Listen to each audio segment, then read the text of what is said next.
Sure. Yeah, man, you're a great interviewer. I appreciate those leading questions. Yeah, so chiropractic's important to me. I can't imagine a world where patients don't have the ability to have access to chiropractic care. That's just something that, as I started coming through the profession and meeting different people, one of the things that was really apparent to me early on was that we have a very, very poor political backing. What I mean by that is you have to have laws that govern what it is that you do. So students watching this, at some point you're going to graduate. And what I would hate to see is you graduate, get a license to do something, and then the state tell you you cannot practice that, right?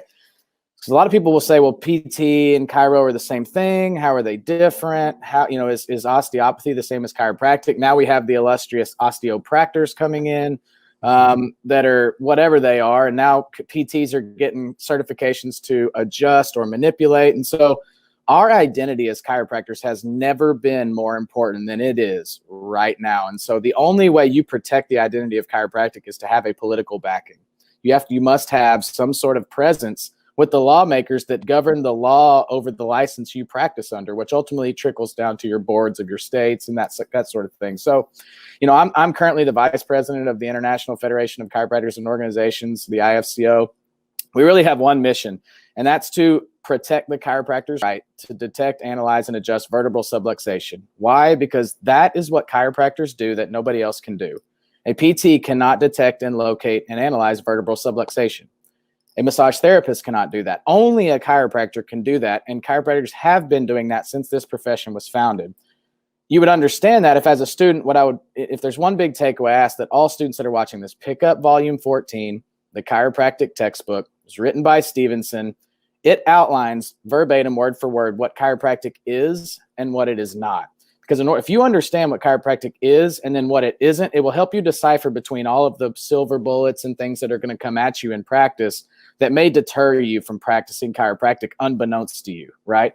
I just think, the difference between ignorance and stupidity is ignorance, you just are ignorant and don't know what the differences are. Stupidity is, I now understand what the differences are, but I choose to just not listen to it. Mm-hmm. And so I would just hate for students to graduate ignorant, and not that you're ignorant, but you're just blind to what it is that chiropractic truly is. Because I just am of the belief that chiropractic schools are not doing a good enough job, with the very exception of a few, of really telling students what chiropractic is and what it isn't, right?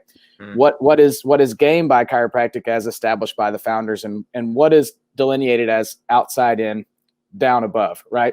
Mm-hmm. And so I got involved in politics early on just because I realized and it's not particularly something I enjoy as the political realm and the political arena, but I just started to see that a lot of people don't want to get involved in politics. And so if you're not one of those that wants to get involved, that's fine, but you should at least contribute funds to your own advancement in the profession. One of the things I see a lot that just bugs me is chiropractors actually contribute to their own demise. They're putting money into things they don't realize are actually demising your own profession. Put money into things that support you. So put money back into the schools that are teaching you how to practice chiropractic. I personally give a lot of money to Sherman College of Chiropractic. I feel like they're putting students out with the message. They're teaching them what chiropractic is and what it isn't. And so I want to support chiropractic because ultimately it boils down to this.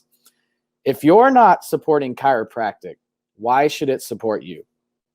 If you're not putting your resources, and it doesn't have to be money.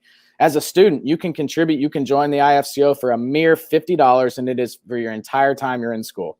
$50 that you're contributing to support your ability to graduate and do this. I don't know of a better support mechanism in the world than to, for $50, support something that will support you back, right? And so it breaks my heart sometimes to see chiropractors who are struggling as they graduate. And I say, well, what areas of chiropractic are you supporting? Are you supporting research in any way? Are you supporting politics in any way? Are you supporting the schools in any way? Because if you're not, then I don't understand how you expect chiropractic to support you back, because you're not supporting it.